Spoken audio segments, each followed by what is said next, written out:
नमस्कार दोस्तों, कैसे हैं आप सब। स्वागत है आप सभी का एक बार फिर से।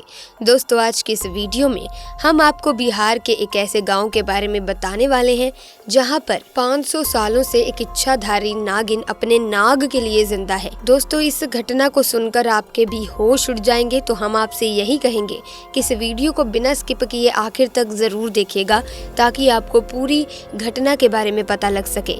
ऐसे में वीडियो में आगे बढ़ने से पहले दोस्तों, अगर आप भी भगवान शिव के परम भक्त हैं तो कमेंट सेक्शन में हर हर महादेव का जयकारा लगाना ना भूलें। दोस्तों, हर एक इच्छाधारी नागिन के पास उसकी नागमणि जरूर होती है। कहते हैं कि जब स्वाति नक्षत्र की पहली बारिश होती है तो उसकी पहली बूंद अगर कोबरा सांप के मुंह में चली जाए तो वो सांप अपने मुंह में नागमणि उत्पन्न करता है। जब एक सांप नागमणि पा लेता है उसमें कई सारी शक्तियां आ जाती हैं, जैसे कि नाग का मनुष्य रूप धारण करना, मनचाही जगह पर पलक झपकते ही पहुंच जाना, अपना आकार कितना भी बड़ा कर देना और कितना भी छोटा हो जाना। ये सभी शक्तियां उसके पास आ जाती हैं। दोस्तों, जो नागमणि होती है उसकी रोशनी बहुत ही ज़्यादा तेज़ होती है और इसका प्रकाश कई किलोमीटर दूर से भी देखा जा सकता है। परंतु दोस्तों, एक इच्छाधारी नागिन अपने नागमणि को हमेशा लोगों की नज़रों से छुपा कर रखती है, लेकिन जब कोई उससे उसकी नागमणि को छीन लेता है तो नागिन का गुस्सा सातवें आसमान पर होता है।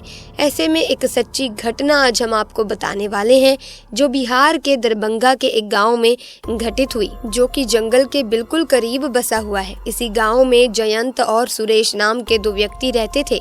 दोनों के बीच काफी अच्छी दोस्ती थी और दिन के समय दोनों ही बकरियों को चराने के लिए जंगल में जाया करते थे। उसी जंगल में एक इच्छाधारी नागिन अपने नाग के साथ रहती थी और अपने नागमणि की रखवाली किया करती थी। एक बार सुरेश की एक बकरी घने जंगल में चली गई तो सुरेश ने जयंत से कहा कि तुम आज मेरी बाकी बकरियों को लेकर घर वापस चले जाओ और मैं अपनी इस बकरी को ढूंढ कर लाता हूँ जो जंगल में थोड़ा अंदर चली गई है। उधर नागिन भी अपना भेष बदल कर तथा मनुष्य रूप धारण कर नाग को नागमणि की रक्षा के लिए छोड़ गाँव के भ्रमण के लिए निकली हुई थी। जब सुरेश अपनी बकरी को ढूंढते हुए उस जंगल में पहुंचा तो पेड़ के नीचे बने बिल में से उसे तेज रोशनी आती हुई दिखाई दी।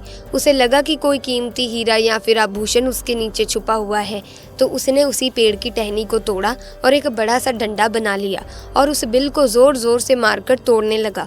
उस बिल को तोड़ते समय सुरेश बहुत तेजी से डंडे से वार कर रहा था, जिसमें से दो चोट नाग के बिल के अंदर मौजूद नाग पर लग गई और नाग ने उसी समय अपना दम तोड़ दिया।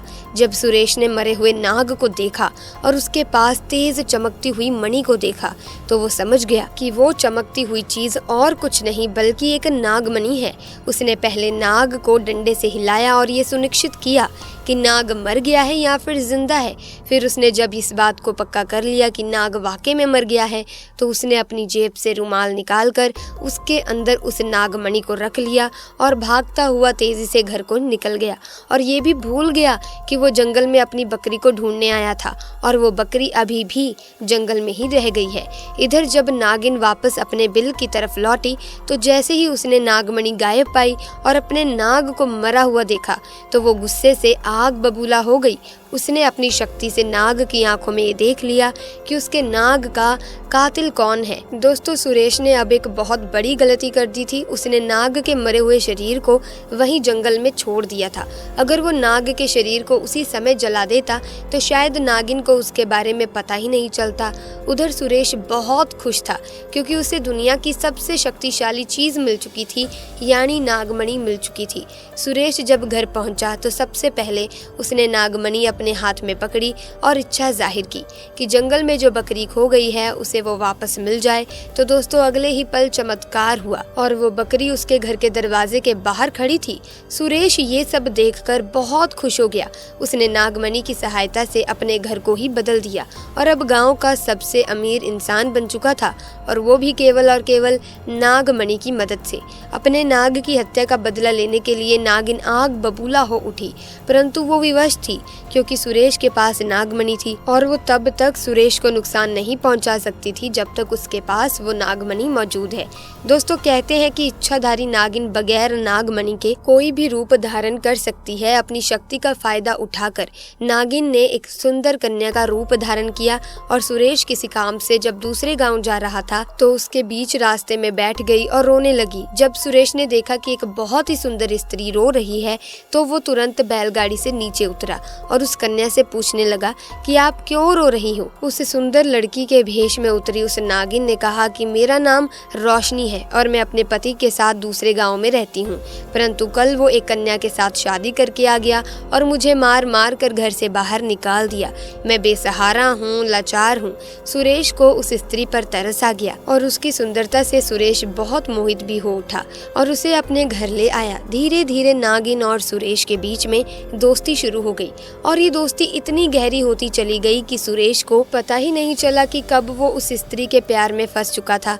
एक दिन सुरेश और रोशनी यानी वो नागिन दोनों घूमने के लिए गए और एक जगह एकांत पाकर रोशनी ने सुरेश से पूछा, ये तुम्हारे गले में ये चमकती हुई चीज क्या है? तो सुरेश ने बोला, अरे कुछ नहीं, एक साधारण सा आभूषण है, मुझे अच्छा लगा तो इसलिए मैं इसे गले में पहन लेता हूँ। दोस्तों ये वही आभूषण था जिसे हम नागमणि के नाम से जानते हैं।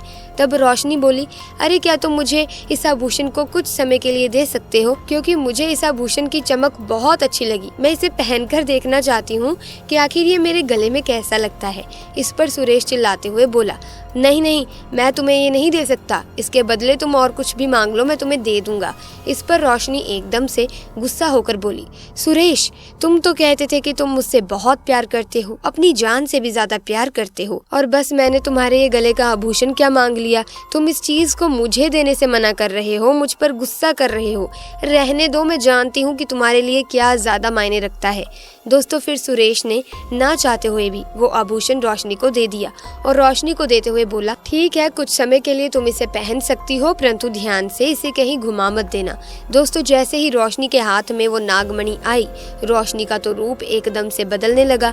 केवल एक पल में ही वो रोशनी एक सुंदर कन्या से एक भयानक नागिन के रूप में परिवर्तित हो गई। उसका चेहरा बिल्कुल नाग सा हो गया और उसने कई बार सुरेश को डसा और डस डस कर उसे मार दिया। नागिन का इंतकाम पूरा हो चुका था, उसने अपने नाग का बदला ले लिया था। दोस्तों तब से ये नागिन इस गांव में अपने नाग के लिए 500 साल से आज भी जिंदा है। इसके बाद से वहाँ कुछ ऐसी घटनाएं सुनने में आई हैं जिसे सुनकर हर कोई हैरान है। वहाँ के स्थानीय लोगों का कहना है कि उन्होंने एक नागिन को महादेव की पूजा करते देखा है और इसके बाद अचानक वो नागिन कहाँ गायब हो जाती है किसी को नहीं मालूम। जब इस बारे में गाँव के मंदिर के पुजारी जी से बात की गई तो मंदिर के पुजारी का कहना है कि अपने नाग की मौत के बाद से ही नागिन भयंकर रूप धारण करके अपने नाग को ढूंढ रही है और जिस तरह से पिछले 500 सालों से महादेव की पूजा करती थी आज भी वही करती आ रही है।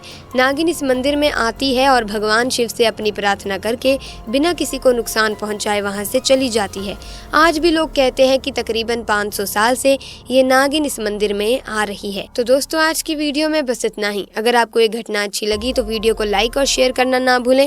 ऐसी ही वीडियोस की अपडेट पाने के लिए आप हमारे चैनल को सब्सक्राइब कर सकते हैं, बेल आइकन को प्रेस कर सकते हैं ताकि नए वीडियोस की अपडेट आपको मिलती रहे। आपका बहुत बहुत धन्यवाद।